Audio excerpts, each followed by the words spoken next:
Hello and welcome back to the non-place of the gaming internet. It is Ninja May, as I have deemed arbitrarily.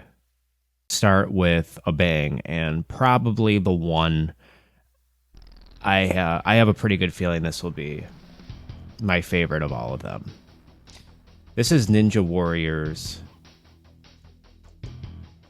So this once great and opulent nation is now in the midst of a terrible crisis. Banglar, the tyrant, having become the ruler of this nation, used his powerful army to oppress the population. Having been brainwashed, the people had lost their power to think for themselves. The society was in ruins, and what was once a great economic power lies in darkness. However, there was a ray of light left. A small but powerful organization. Banglar was to be assassinated by using an android strong enough to crush Banglar's armed forces would take a long time to develop, and by the time the testing stage had been reached, time had run out. Banglar gathered his forces to crush the resistance. Here and there, the resistance force was quickly and severely defeated. The resistance force was no match for Banglar's overwhelming force. With no time left, the untested androids had to be used. Your mission is to overthrow the despotic regime and assassinate Banglar. With this, the final battle had begun. That was really fast title crawl. Good lord.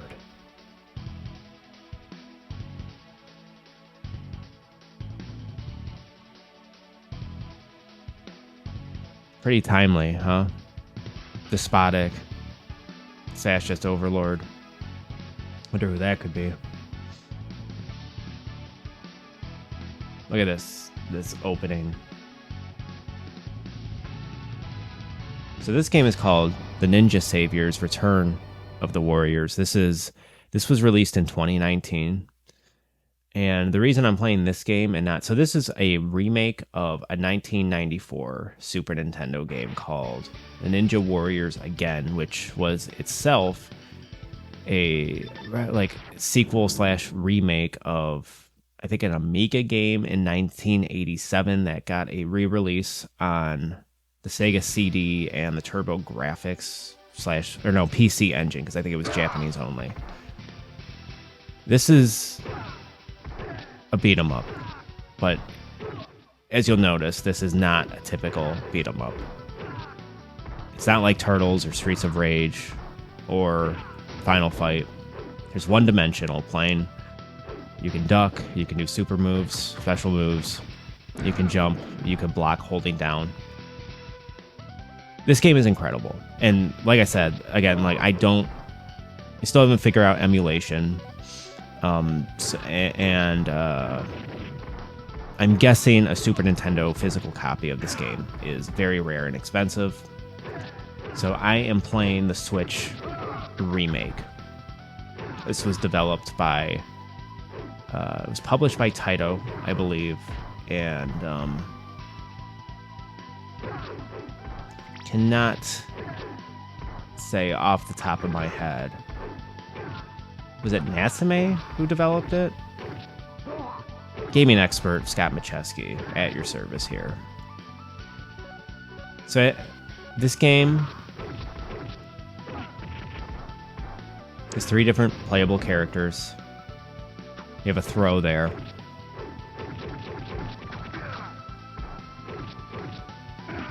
You have a health bar, and under the health bar you have your battery, which once you start, I think it depends. It's determined by how you get hit. So the max meter, which you're able to do special moves, you can accumulate it by punching fools, and you can accumulate it by not getting hit.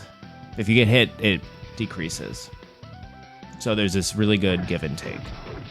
So as you can see right here, it's at max, and here we get environmental damage.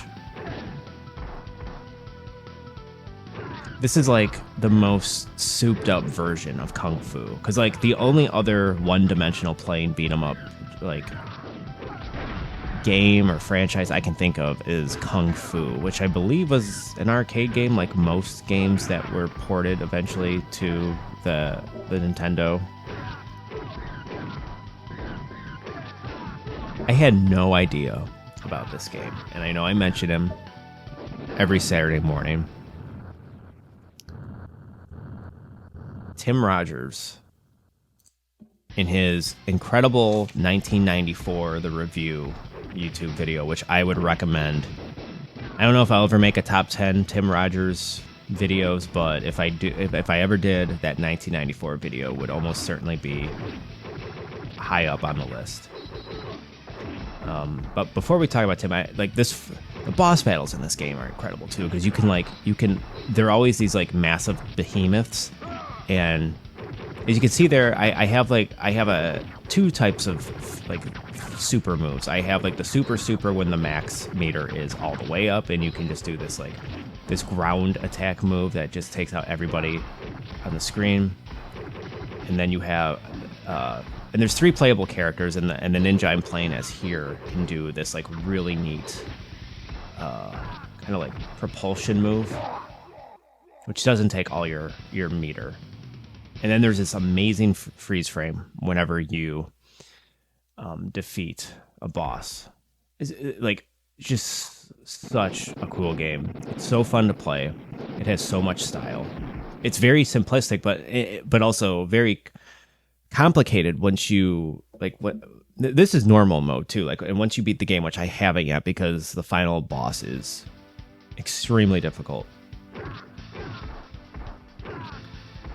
You can throw items, as you can see here, a couple times. So you can and there's a really good feel to the game, and it's like I'm playing it on the original drifty ass Switch controller that Nintendo supplied with the Switch when I bought mine in 2017. So I'm playing this in some ways with the worst controller possible, and yet it still feels incredible to play.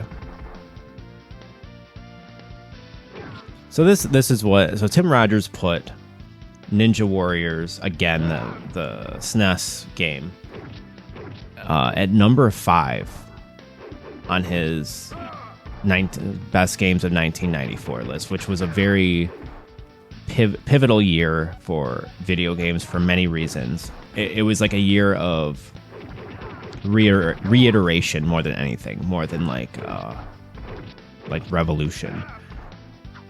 So you had games like Refinement, Earthbound, Final Fantasy VI, Super Metroid, Tokimeki Memorial, Castlevania, the 2 Genesis black sheep of typically traditional Nintendo franchises. Like you had Castlevania Bloodlines for the Genesis, which was had a playable character who didn't have a whip and took place during World War I, which was, I don't know, maybe too real for some people. And then you had Contra Hardcore, which was even more difficult than Contra 3. And was mostly boss battles.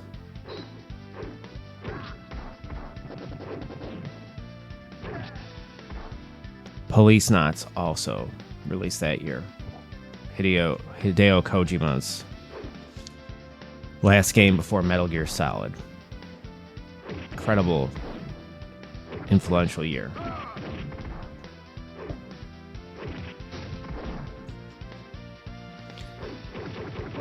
So Tim Rogers calls the Ninja Warriors the best beat-them-up game of all time. And he writes with, such effortlessly verbose prose that I think the vast majority of us just make us feel like shit because we will never be on this level. Quote, "In no other game does drudgy heft lurk quite so Herculean as in the Ninja Warriors for Super Nintendo." And he also says, quote, "I could talk about this game for 6 consecutive hours," end quote. Now, as of this recording, Tim has just released his first video essay in, I think, close to 3 years, I believe, talking about LA Noire, and it's essentially it's a 9-hour video. It's basically a let's play with high-ass production values and his verbose performance and everything that goes into it. And I don't know if he's ever going to release a 6-hour video on the Ninja Warriors. And this video will not be 6 hours long because I am not as talented or intelligent as Tim Rogers. I can only give you my very pedestrian, lazy Saturday morning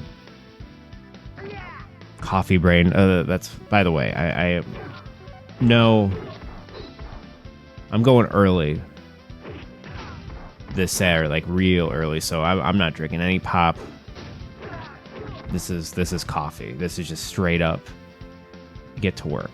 These robots too, these sub bosses, they're really annoying because you can't fight them head on. You have to like get behind them and toss them. But once you get the hang of it, gosh, it's like this game is so simple. So it's hard to talk about because it's just like, look at it. Like, look how incredible. And reviews would come out. Here's the Chainsaw Man, the boss of the second level. Reviews came out of this game, the remake in 2019, and didn't score terribly. It was like it got like mid, 7 out of 10, 7.5 out of 10s. Eurogamer was high on it, of course, because I like Eurogamer I trust Eurogamer more often than like IGN or most like Western mainstream publications nowadays.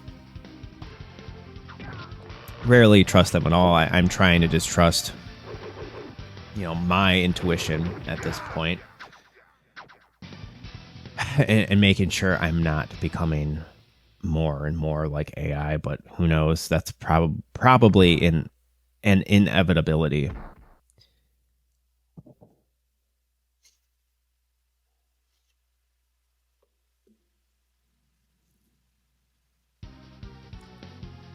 Great sounds in this game, great visuals, great like dystopian, cyberpunkian, 94ian setting. You're these android dudes who are looking to save the world. Like, I couldn't even imagine. It's funny because like I call this series Saturday Morning Nostalgia, and I only played this game very recently. And I'm kind of miffed that I didn't know about this game in the 90s. I think even if you were like a gaming connoisseur, like this definitely flew under the radar.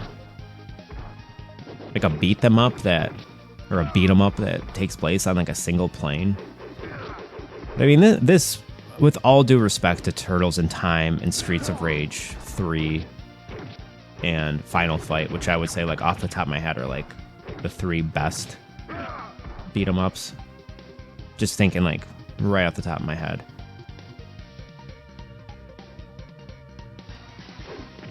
They have nothing on this game. And I love this game so much that it's like I have 3 ideas for like, if I ever, God forbid, get into game design, there are 3 games I want to make. And one of them would be a beat them up in this style, in this single dimensional. But I have very ambitious ideas with what a Ninja Warriors like, or my Ninja Warriors like would be. And who knows? Ideas are a dime a dozen these days, but someone could be listening or watching this and end up taking this idea and designing the game for themselves, making a shit ton of money in the process because we somehow entered into an alternate reality where the demand for beat 'em ups has become incredibly high again. So my idea is a beat 'em up in this style, single dimension, but like, I don't like Streets of Rage vibe. Like you're fighting in the streets. You're fighting But I don't know. Like I really Streets of Rage isn't like it is what it is as a beat 'em up. It's like it feels good, it sounds good, but that game is like mostly vibes. Like the music is great, and the music is great in this too.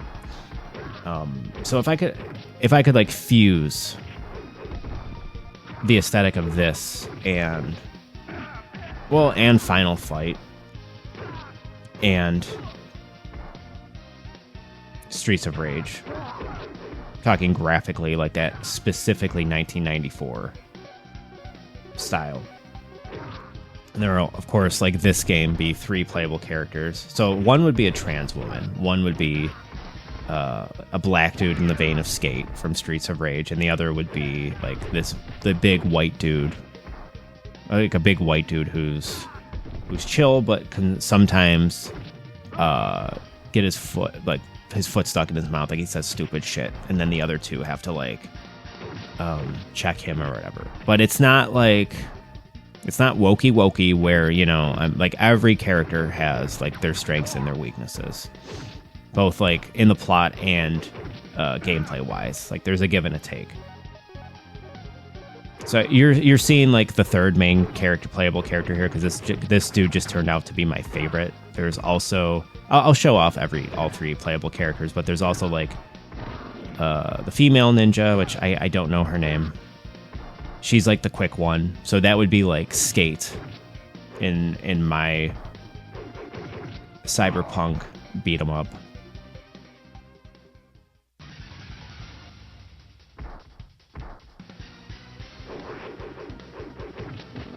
I have to decide, like, would it be a 1-player game? Would it be a 2-player game? Because this remade version of Ninja Saviors has a 2-player mode, and I haven't tried it out. But the original SNES version of this game does not have a 2-player mode. I wonder how that would translate on a single dimension. I think it'd be a lot of fun, honestly. Like, I love beat 'em ups, but there is a mindlessness to them when you have that like that plane of movement where you can move anywhere on the screen, you know. So I died here. I ate shit. Let's try another character. We're gonna try Kunichi. I'm probably butchering that, I'm sure. So she, I believe, takes more damage, but she's the fastest. So she's like, so my character in my made-up beat-em-up would be like a fusion of Konichi and Skate from Streets of Rage. Quickness.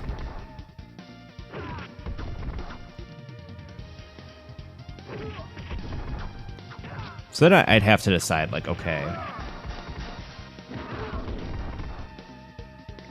I was thinking, how would I do? Because there's going to be 3 characters, right? But I want it like this, where it's single player.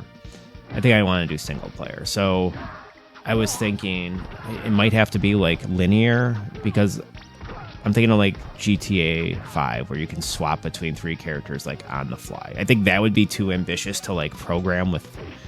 I just like the if-then programming statements sound like a nightmare to do that. So it would have to be like hyper-linear, where you're playing like different sections as each character, but they're all in different sections of the map, but they're working in tandem. Like they're talking via like codec, like a Metal Gear Solid type of codec, but it's like 3 of them talking, almost like a FaceTime, and that's how they're communicating, and they're like keeping their morale up, because like Skate suffers from like crippling anxiety, so he's like doubting himself. So then like the female character and like the bigger ninja type, who's like the white dude, who will model after the third character who you haven't seen yet in this playthrough. I think his name is just Ninja. He's like the big burly type. He's kind of like easy mode, because he can just like he can throw any enemy, even the bigger sub boss types.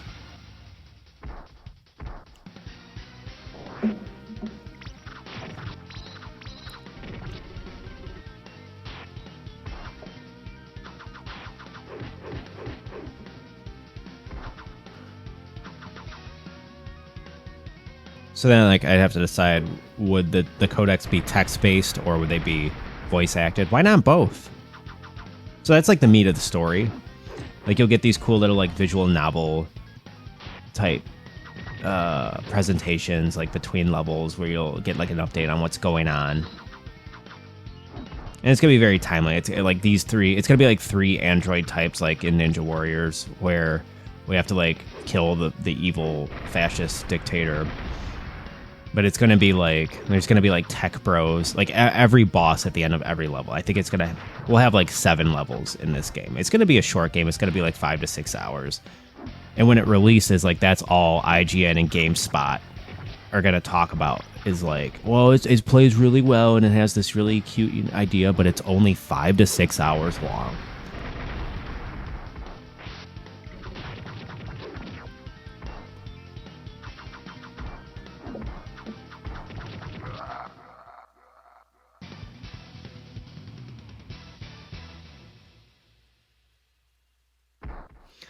And then each fighter will have different attributes. So, like, the skate character can move fastest, but he takes damage easier. He's the nerd of the group. The white dude, the ninja, like the big ninja type, he's the big lug who hits hard, but he's dumb. And then the trans woman can... I'm modeling the trans woman after, like, ContraPoints. YouTuber ContraPoints, where she's, like, the maternal figure who...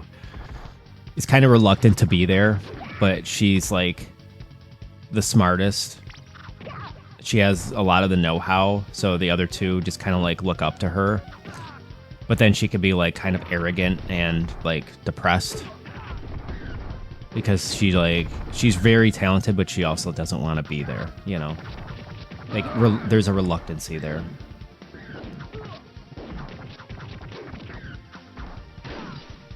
So, like, her special, her max, doesn't deal damage.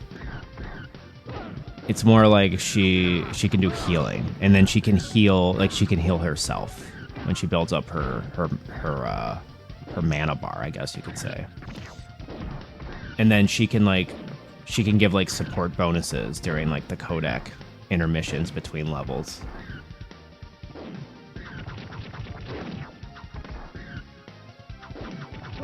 And like the big dude, he can't heal, self-heal, but he can hit very hard, and he has a really badass finisher. And then the character I'm modeling after Skate, this is where it's going to be really challenging. It's like a Beautiful Joe type of thing where he can either slow down time or he can speed it up. And maybe it wouldn't be that difficult because maybe it's just as simple as like implementing 2 times speed, which like when you're video editing, I use CapCut to video edit, unfortunately. Like I probably should graduate to something more involved like Adobe Premiere, but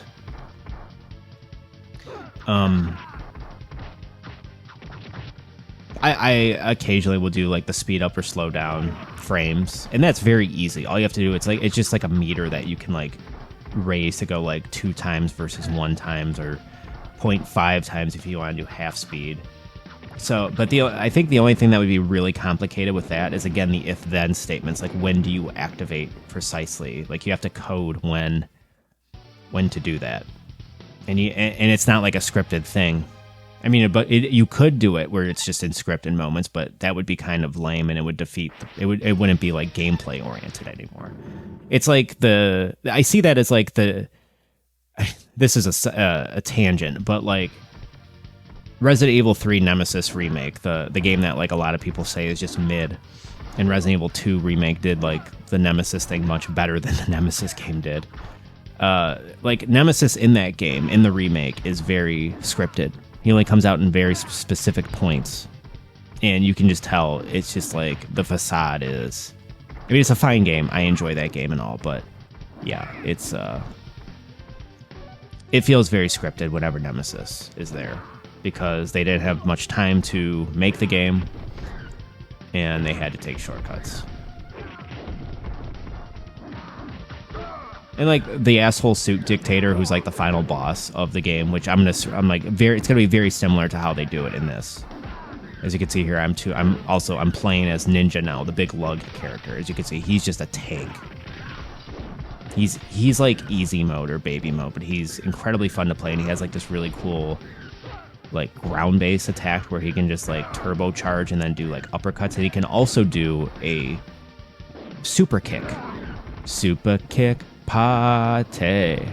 I'm definitely gonna have to edit that out if I have any respect for myself. I can't believe I just did that. So yeah, speaking of wrestling, I'm gonna model the asshole suit dictator after like a Triple H, who thinks he's like, acts like he is the moral person whose father-in-law was like a very problematic person, and because he was like such a creative hack and such a piece of like such a horrible person, the Triple H Paul Levesque like dictator with the suit can just come in, and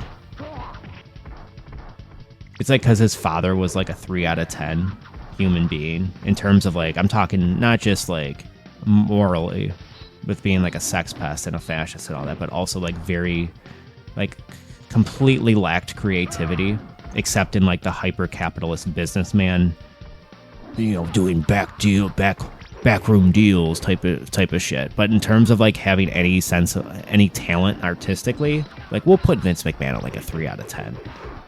So Triple H can come in with like his, we'll say his 5 out of 10, when I'm being very generous there, and everybody who is in the cult is like, oh my god, this guy is such a breath of fresh air. We're getting a 5. We're upgrading from a 3 to a 5.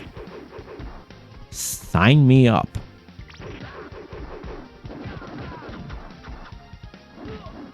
So yeah, it's that like the final boss is just gonna be like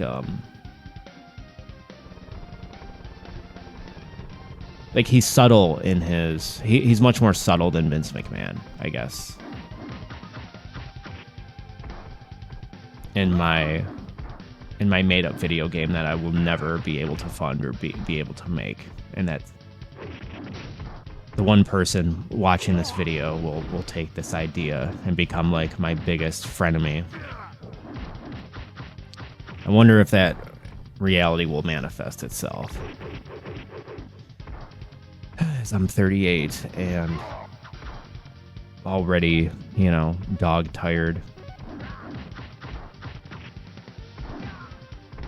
I'm gonna have to like be competitive, be a competitor in the marketplace of ideas in 2025 on top of that.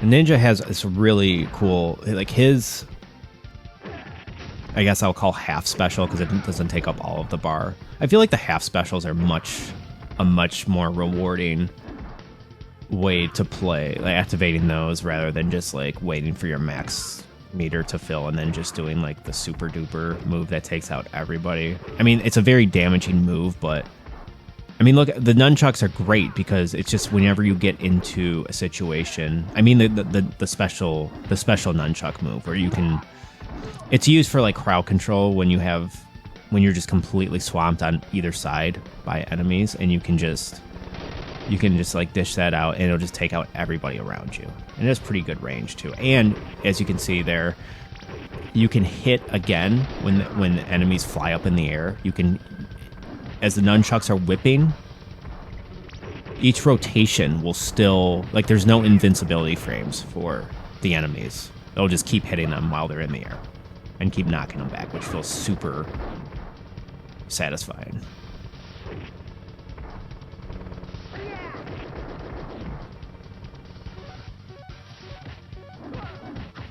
And you get these dudes with glasses with shades that and you'll see these guys in indoor environments too. I have a friend of me who I've known since high school, and we are our relationship goes back and forth, and right now we're kind of like our relationship is stilted. And I don't know, like, I think he's like a good dude overall. I think his heart is in the right place, but he's got a lot of anger like most men. And I'm not just including, when I say men are angry, I am not just talking about conservatives. I am also talking about liberals, and I'm talking about leftists who can be Marxists, who can be anarchists, who can be post-Marxists. I think we all have a lot of anger, and it comes out in sometimes it comes out in very universally similar ways. So this frenemy of mine, he had this habit that always annoyed me, and it's why I think, like, one of the petty reasons why I think, like, we just, like, don't get along, because, like, we have a confrontational relationship where we'll just, like, he's the type of person that thinks he's charming by, like, being confrontational. Like, he'll say something. I remember he was at my wedding, and, like, the first thing he says to me is, "Did you see my Snapchat I sent you?" And I was like, I deleted Snapchat. And he was like, "Download your Snapchat, I sent you something." And it's just like, okay.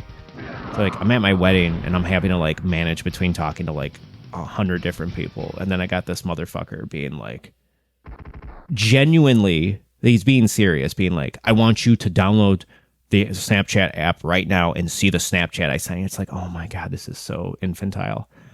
Anyway, this dude will wear sunglasses inside businesses. And yeah, it's like, it's douchey. Like, he'll just wear them indoors, sunglasses. And I wondered about that. And it finally occurred to me, like, I think the reason he does that, my wife makes fun of me for this because she thinks, oh, not just because you have anxiety doesn't mean every single like problem in this world means somebody has anxiety. Because I do that often, where I kind of project my own anxiety and think, well, this is what's wrong with that person, is they just have anxiety in this certain way. But I do, my theory with, like, this wearing sunglasses indoors and having this kind of, like, cocksure personality where you're, like, confrontational but also, like, kind of arrogant, to me, that reeks of, like, insecurity. Like, you're afraid of looking people in the eye, and it's like having the sunglasses on gives you more confidence. Because I remember when we went on vacation, we went to Cancun, like, at the height of COVID. It was like November of 2020. I remember my mom was, like, even trying to convince me to, like, not go to Cancun because she was, like, you know, Fauci pilled and was, like, knee deep and, like, not supposed to leave the house, let alone leave the freaking country, you know. And so I remember, like, that was when I had these pair of aviator shades and I'm on vacation. It's like, and I'm the type of person who's, like, self-aware to a fault. I'm, like, always thinking, like, oh, even, like, so stupid, thinking to myself, like, oh, if I wear sunglasses, I'll be perceived as a douchebag. But then, like, I wore them around, like, the pool and whatever, and I remember it, like, gave me this kind of, not confidence, but more, like, I was less concerned. I felt less seen. You know what I mean? Because I feel like covering your eyes can eliminate a lot of that, like, feeling seen type of thing. And I think that's why a lot of people wear sunglasses. Because I used to wonder, like, why do people wear sunglasses even when it's, like, not because there's, like, practical reasons when you're driving a car, and it's like, I swear to God, every time, it's like every day when I'm driving now, it's like I always pick the time when the sun is going down, and it's just blinding me in my eyes, and the visors don't do a goddamn thing. And I always forget to bring sunglasses. Like, that's the one time I feel like I really genuinely need sunglasses for practical, non-anxietal reasons. Anxietal? Is anxietal a word? I'm going to make it a word.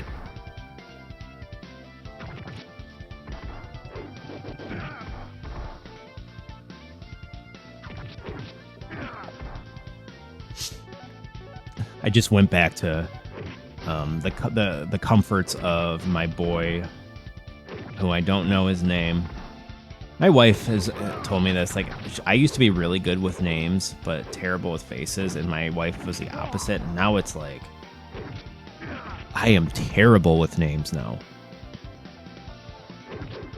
Like, we just watched The Pit, and she knows all the characters' names, and I know like 3 of them.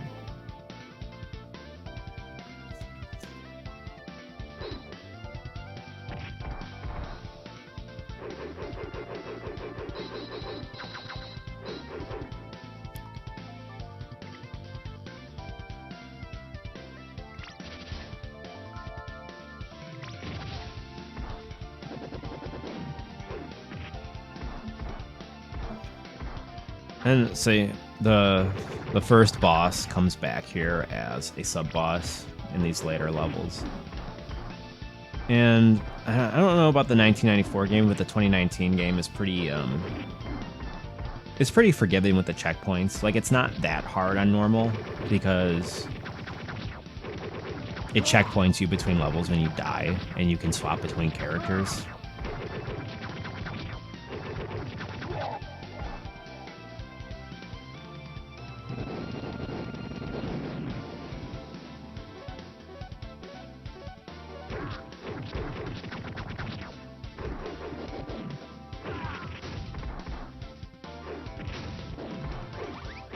And then this ninja has like the backwards throw, which I have tried to, as you'll see in the final encounter, which I fail on this stream.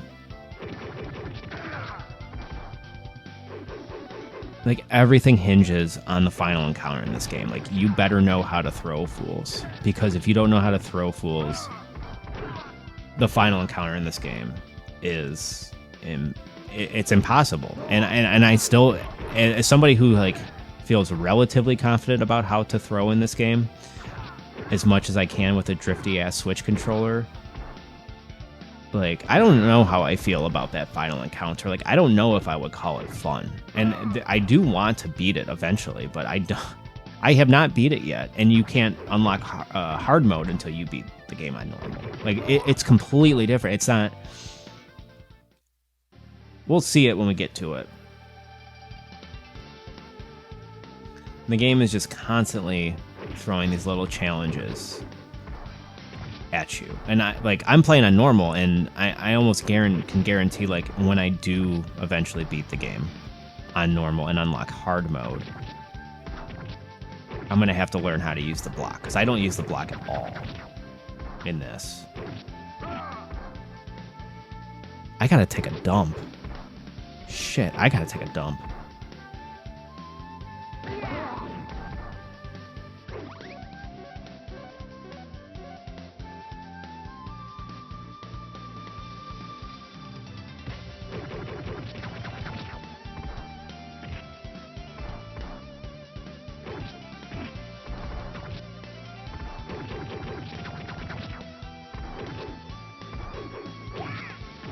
Okay, we're at the 3828 timestamp of in CapCut. The okay, and I'm back. I have dumped.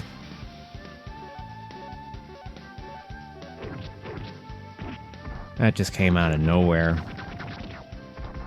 I feel like ever since quitting working the horrors of retail, I'm on a much better, healthier dumping schedule now, because I used to have just like, I would get diarrhea. It was just a whole mess. I'd have to like, and it's awful when you work in retail when you have to take a shit, because like if you're in management, it's easier because you have the freedom to like escape for a few minutes, you know, versus like a cashier who's like literally stuck on a register and has to like ask like, oh, can I go use the bathroom? Can I go to the bathroom? Like you're a fucking child in like grade school, raising your hand and telling the teacher and embarrassing yourself. It's like, it's so demeaning. But at least as like a manager, you can like escape. But even then, it sucks because you're just, well, if you're somebody with me, like me, who has a lot of anxiety and negative thoughts just naturally come to you increasingly throughout the day, whether you want them to or not. You're gonna be like listening because somebody's gonna call for you eventually, you know. So you like on the PA, so you only have like, if you're lucky, you have like 5 minutes, and then people will be like, you know, they'll start like angrily paging you or impatiently. So it's not a relaxing shit.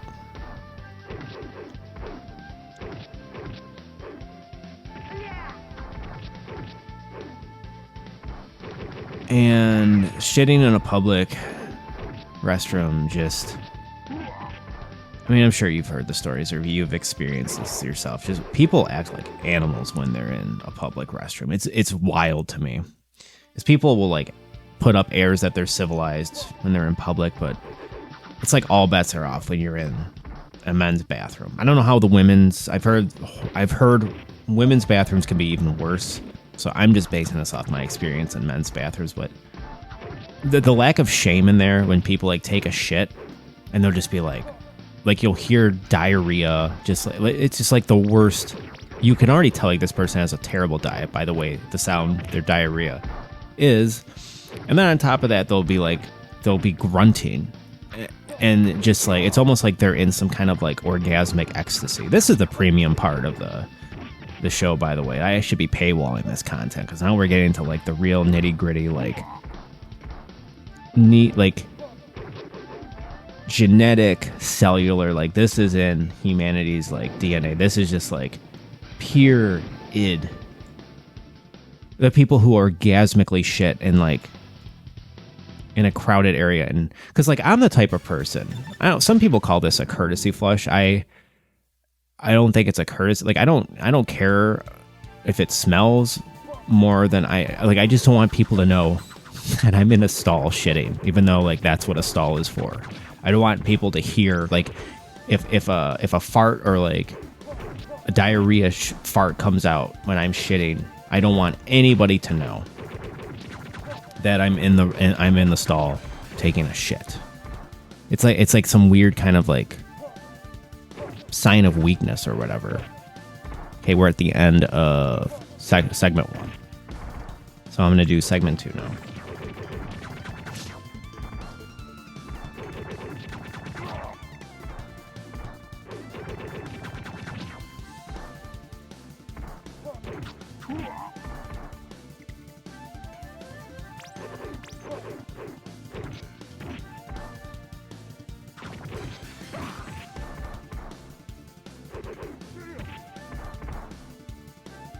So I would always try to time the flushes when I was shitting, so nobody would know I was in the stall taking a shit. I was just in there being silent and weird.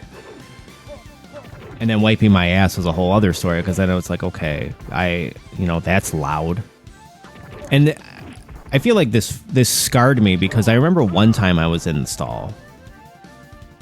And I can't remember who it is, but like a worker came in and started talking and addressed me. They interpolated me by my name. Now, mind you, I have the bathroom stall closed. This person called me by name. They knew it was me because they recognized the shoes I was wearing. Now, can you imagine for somebody like me how terrifying that is? Like, I'm supposed to be this like authority figure to this person, this supervisor or whatever. I get to delegate to them what to do, and they are now like talking to me in the restroom because they recognize me, because they see that they know the type of like Doc Martens or whatever type of like business casual brown, like burgundy shoe I was wearing.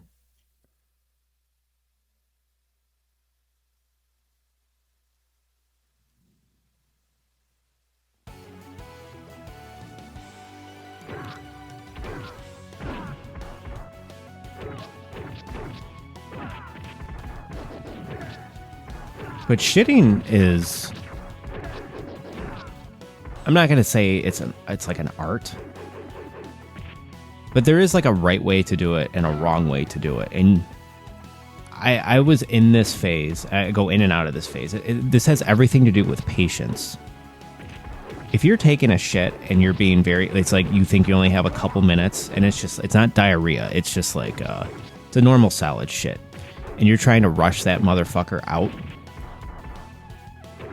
you're going to run into a lot of problems. You're going to be, because you're screwing yourself on the back end, because you're going to have to wipe a lot. Much more than you would if you just took your time squeezing that shit out. And you know what I'm talking about. Like when you can feel it crowning, always take your time and push. And I do this thing where maybe I shouldn't be doing this, but it's like my anxiety takes over, where I start moving. Like I start like churning, I start twisting and using my legs for support and all that. My wife, since when she was pregnant, she was using this, and she still has it in the bathroom, but I tried using it. It's like this little, I don't know, like step stool where you're supposed to like, it's like a half a foot off the ground. So the idea is you're supposed to put your feet on it, and it's supposed to like better your posture and for shitting. And I remember trying it out, and I don't know, I could not get used to it. And I was just like impatiently shitting. Now, when you do that, like I said, you're making it more difficult for yourself on the back end, because it's like that Andy Dwyer meme.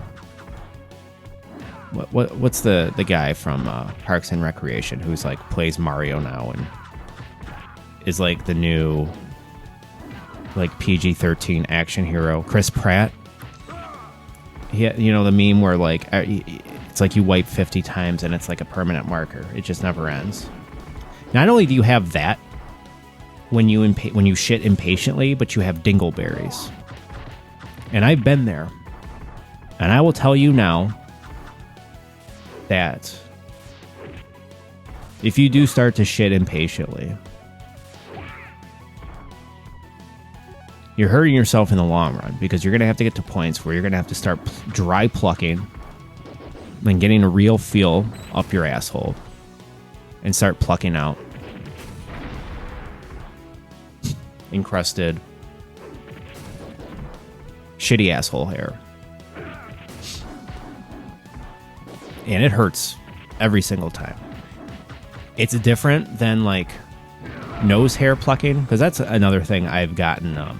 We're talking about like male bathroom hygiene, but I guarantee you're not going to get this in any other podcast or, men's lifestyle YouTube content. I like, there is something to the pain and pleasure, sadomasochism of it all. No, like nose hair plucking is its own form of like self-care / self-harm. Like that stuff it's so painful it makes my eyes water. If it feels so like painful but also so good when you can just get one that just, you can feel it in your nose when you're breathing. And I'm I'm late 30s now, and I'm very aware of getting older, and I don't want people to see because I think like having a lot of nose hair is like a huge sign that you're older. And I remember like my grandfather had a ton, and it just like it gave me the ick. I don't want to have the ick yet. I don't want the ick associated with me. I am in too fragile of a state emotionally right now. Like I cannot deal with the ick. So I do things to like ensure in my own impotent, inept way that I will never be seen as somebody that could have the ick. And one of those ways is like every month or so when I have to like see people or whatever, I try to make sure that I have like a proper nose hair plucker. I don't know the technical term. And of course, the like my politics are very progressive. Like I'm pro trans, I'm pro gay rights.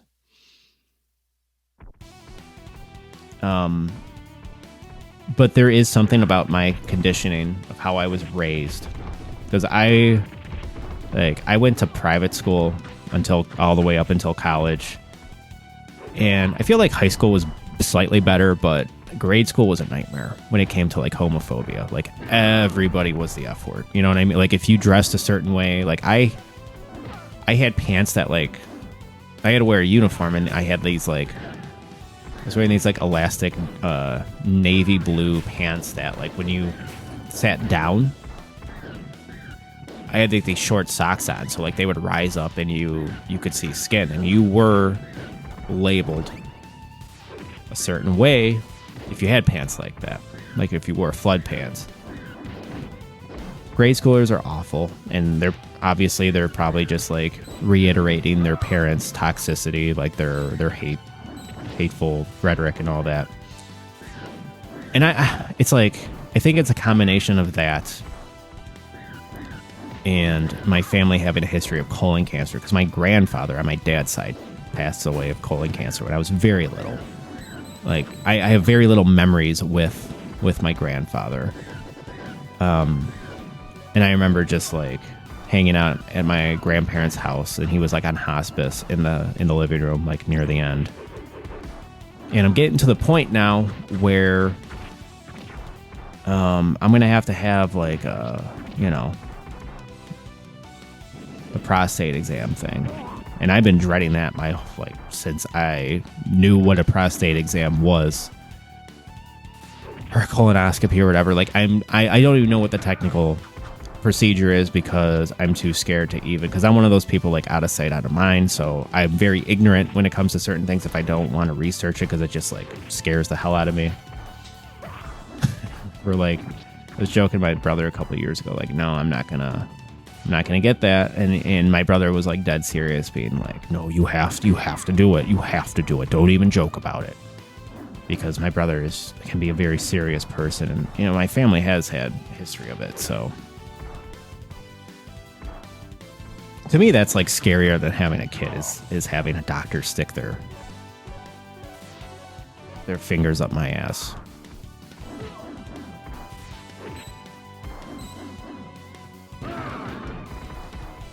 This part is so cool when on the bridge, where you don't see like the bottom half of the sprites. Also, the game is getting very difficult.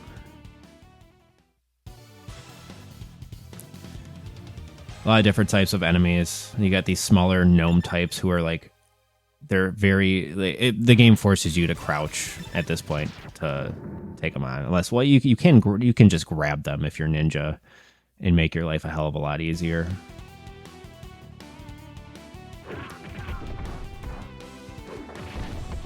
I don't know, like I'm at a point with reviews where it's just like how much of these of like, because like I occasionally will check sites like OpenCritic and Metacritic, but mostly OpenCritic. I feel like that's slightly, I feel like their percentages are more fun.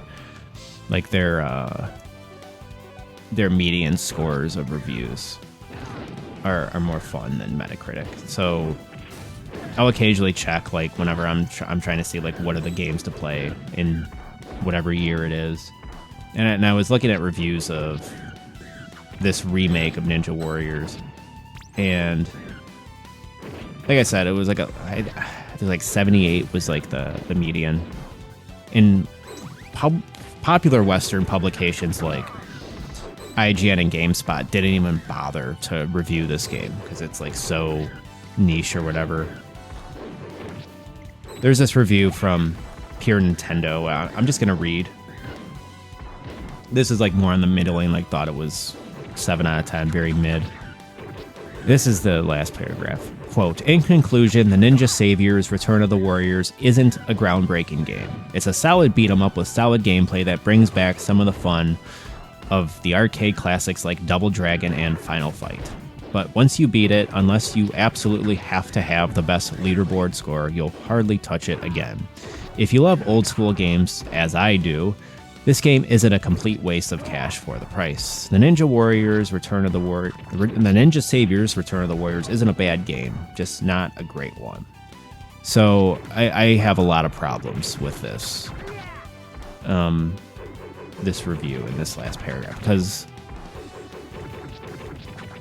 he says he has an affinity for old school games, and yet he says that the Ninja Warriors reminds him of Double Dragon and Final Fight, which, if you've been listening and paying attention, Double Dragon and Final Fight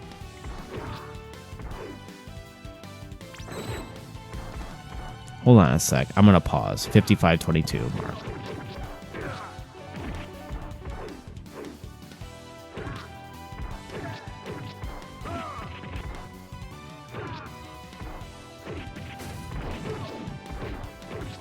Double Dragon, Final Fight, Turtles, and all the Turtles beat 'em ups. They aren't on a single plane. So the Ninja, like, comparing those games to the Ninja Warriors is, I don't even know if I call it lazy. It's just like, yeah, they're beat 'em ups both in the sense that they go left to right. They have sprites, they have pixel graphics, and that's it. It makes me wonder if this reviewer even played the game, or if he did play the game, like, was he thinking? But I saw so many reviews that, kind of just compared this game. Even the Eurogamer review compared it to the Capcom Beat 'em Up collection.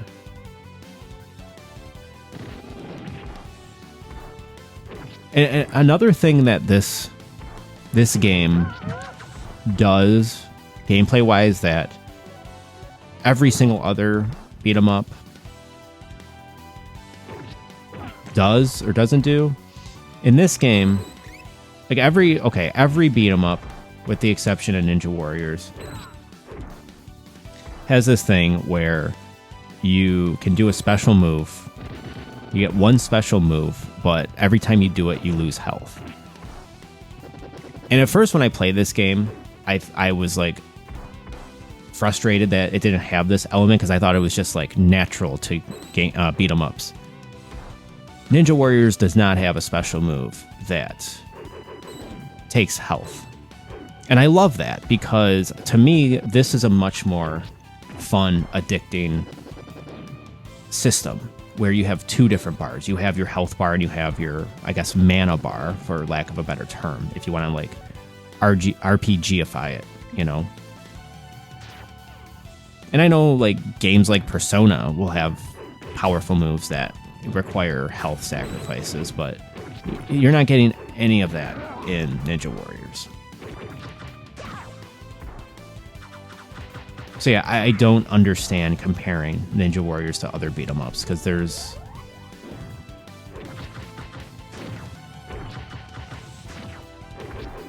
AI has just completely, we have like such an uphill battle in so many respects, but I feel like right now, it's like we will cross our fingers. We've overcome COVID, and now it's like, what is the next like imminently like threat to humanity? Some people would say it's global warming, and I do have my problems with like environmentalists. I obviously believe global warming is real, and that our planet is changing in ways that are not necessarily bad for the planet, but bad for humans. But I feel like right now in this like 2025, it's like, yeah, fascism, the rise of this like new right type of fascism is definitely an issue, but I don't think it's at the point yet where it's like Well, I don't know, because I feel like I see a lot of overlap between artificial intelligence and the new right.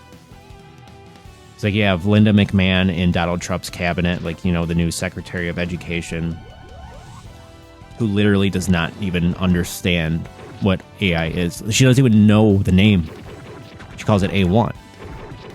Which, like, that seems so ill-informed to me that, like, it has to be a joke, right? But it isn't a joke. It's like, never underestimate how ignorant, like, straight up stupid. And I hate using that term because, like, it's like every time you call somebody or someone stupid now or banal or, like, they think like artificial intelligence, you're immediately associated with, like, being a leftist or being and I get it, like, there is, like, Donald Trump was the result of, like, liberal elitism and thinking you're smarter than everybody, and you're, like, you consume the ethically correct way, and you have all the correct takes, and you've done, like, you went through the proper channels of, like, the university, and you know all these things. I completely agree with the rights, the new rights, resistance to that. Like the professional managerial class, if you want to even, like, dignify it with a name. This rise of YouTubers now, which Tim Rogers I would definitely put in there. Like, people who are, like, cultivators of taste, even, like, the good ones. They still, at the end of the day, they can only do so much, and there is an elitism there, and I don't know what to do with that. So anyway, I feel like the rise of AI is, like, the most imminent threat to, like, humanity right now, because I feel like we are losing so many people to just AI think. Like, people don't have, like, interesting, less and less interesting interpretations of stuff now. And I get there's a market for it, and there's people who like people on Twitch who do that now, and people like YouTubers who will have their takes, and a lot of them are, just copy paste AI, chat GPT speak. And it's something I try to be really aware of when I'm going off the cuff or whatever, doing these slop videos, and when I'm doing my video essays. And I'm getting a lot of, like, resistance towards it, and but I think that's good. I think if you're going to try to do something different, especially at the beginning, you are going to get a lot of backlash. A lot. And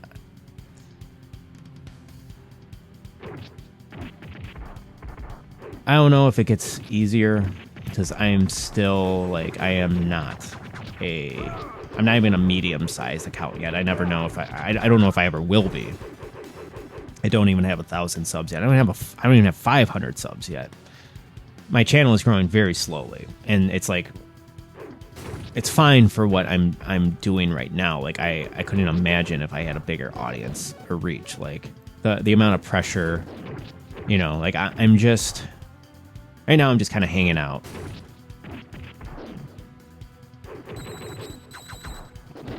And the world is changing, and also it's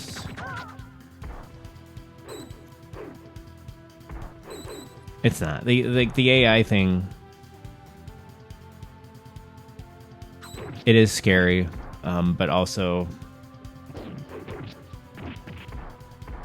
I think we just need to learn how to use AI. Like, it's like the Matrix Resurrections, right? I feel like the best we can do is find a way to, like, work together with AI and not, but I feel like that's, like, my problem with the new right, is they're just using it as this tool that's just, like, pushing more and more humans into thinking like artificial intelligence, and we're just, more and more people are getting sucked into, like, that Lovecraftian Robo Cthulhu singularity of hive mind, Elon Musk's Neuralink. Like, we're all heading towards that fate, it would seem. And then there's like instances of AI that's like that I really appreciate.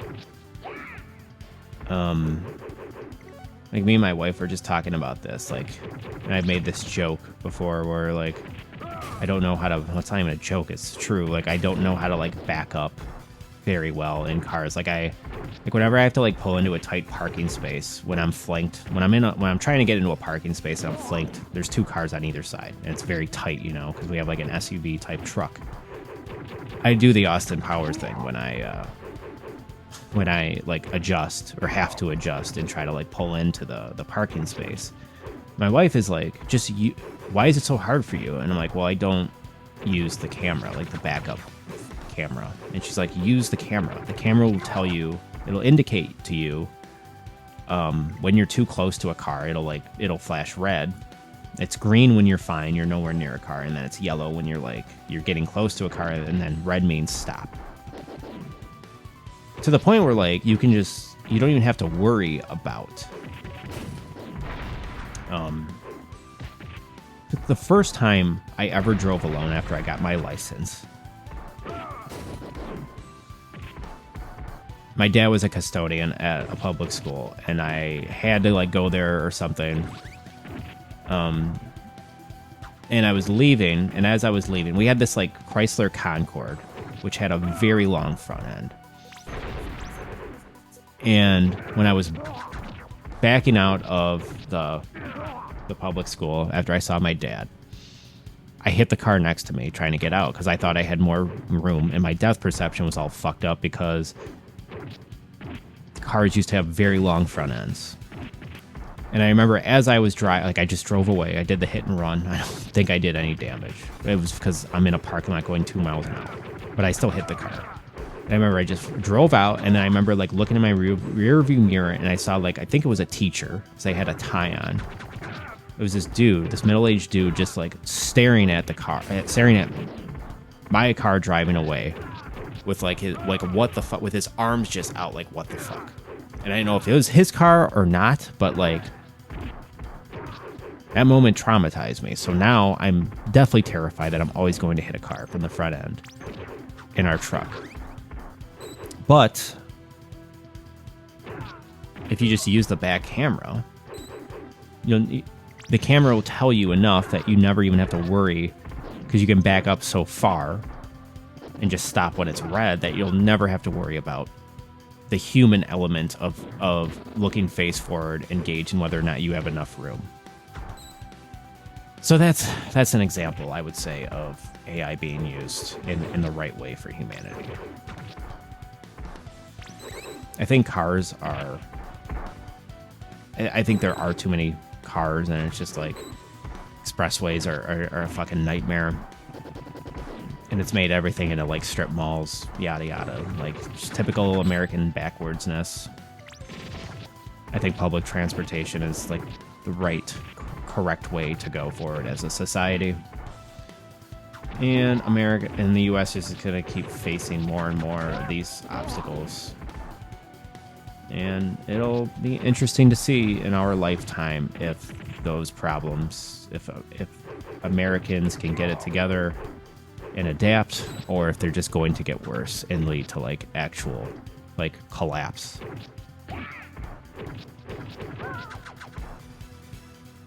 We are nearing the end of Ninja Warriors here.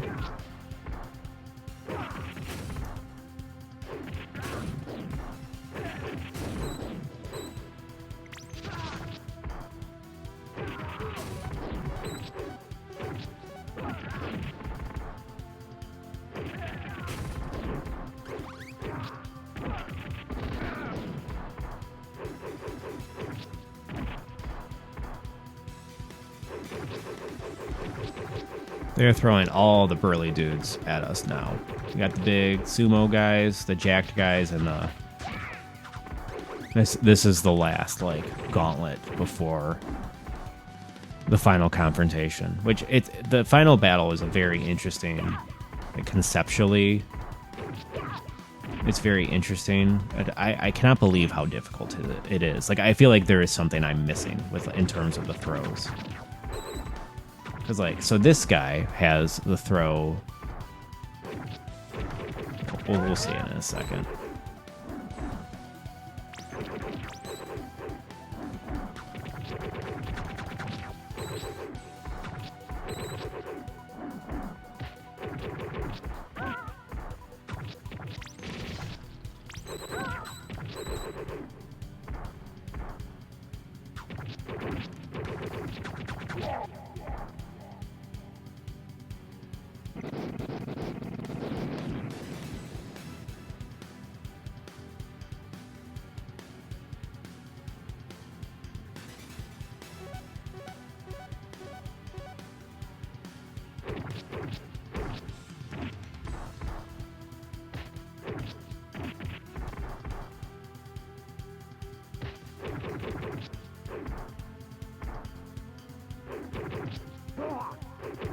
All right, here we go. One more of those colossal dudes. I'm coming into this battle with, like, most of my health gone. Less than half of my health. We'll give this a couple of tries. Oh, there's more. And they really put you through the ringer. But if you die on the final boss, they checkpoint you right back at the... Well, you have to do one gauntlet fight. I think this is where they checkpoint you. If you die.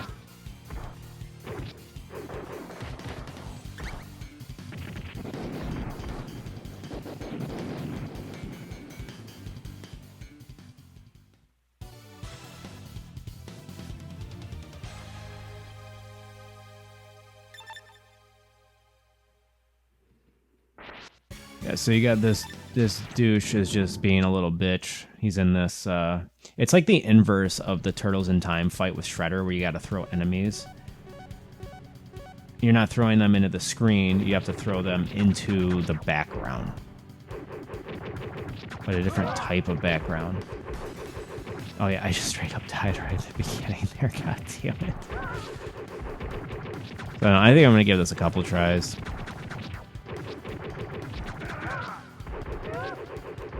It's Kamachai.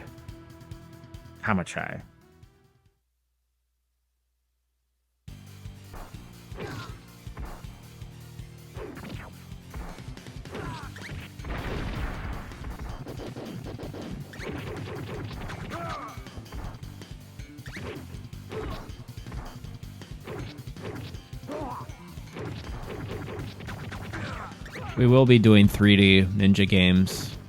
We'll have a nice variety, but next week's, I'll give you a hint. It's, I'll give you a hint. It's Sega. And it is an actual old game. It's not like a remake or anything that came out recently. It's an oldie.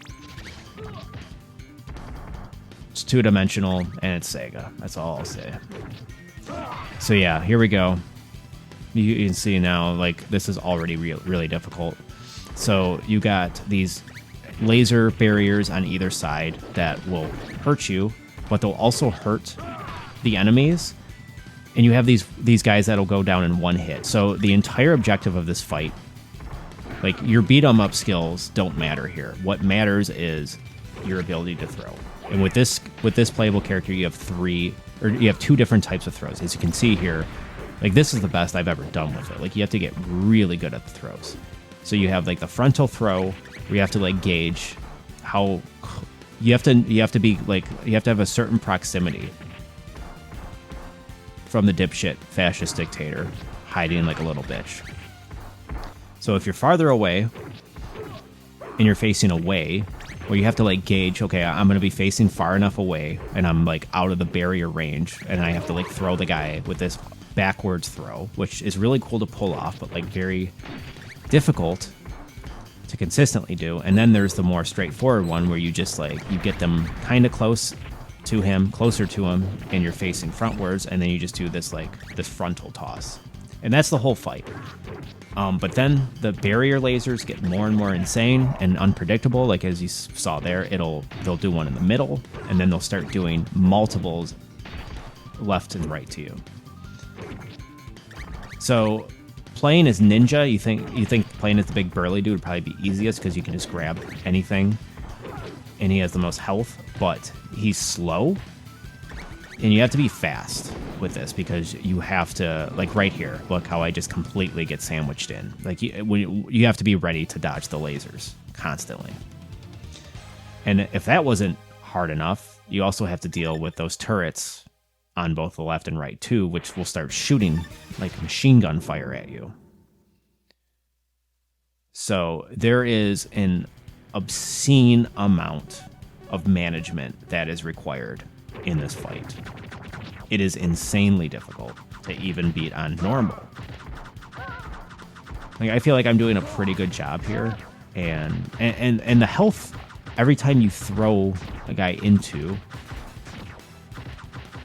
the glass, it takes a lot of throws. It takes a lot of throws. The game throws a lot at you here. So I'm going to try one more time, and then we're going to call it. Again, like, I don't know how I feel about this. Like, I think about this final fight a lot, so I know that's where it's like, it's doing something very interesting that I've never really seen in like a video game before. But I also think it's like obscenely difficult.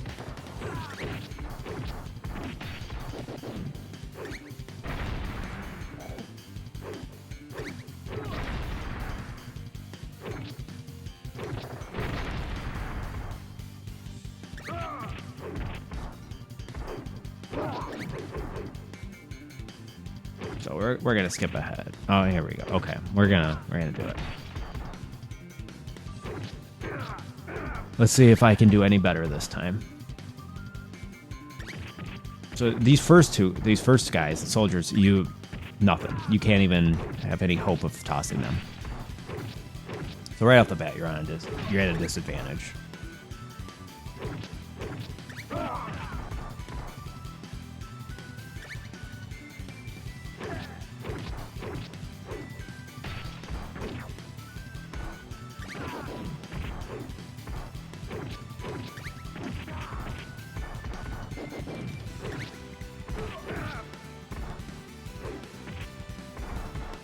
So you can get lucky sometimes and do the backwards throw when you think you're too close, and it'll just, like, the hitbox is not entirely ungenerous.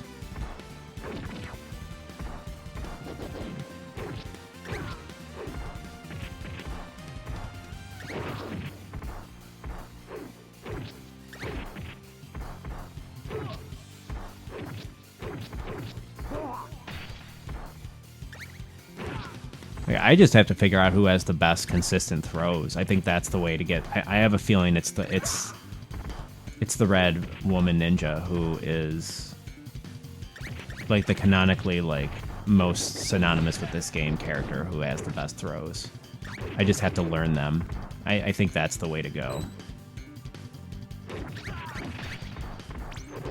Like, look at that one there. Like, if you're directly under the final boss, you have no hope. That throw is never going to land. It's just so difficult because placement is everything. But then, like, the lasers are not only... They're difficult in two ways because they'll just knock out... They'll knock down people who are essential. And the lasers always seem to be going off in positions where you think you need to throw them. It's like, oh, I got this juicy, like, jacked dude who I'm going to use him for a throw. And then he'll be on the last vestiges of life, and the laser will just knock him out.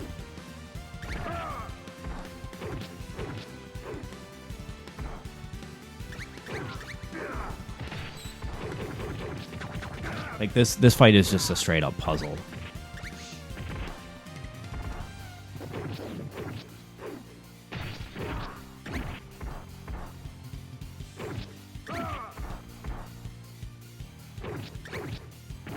Yeah, like that one had no hope of hitting.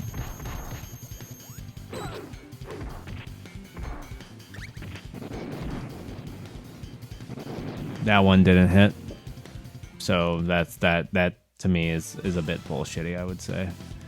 That one had no chance of hitting.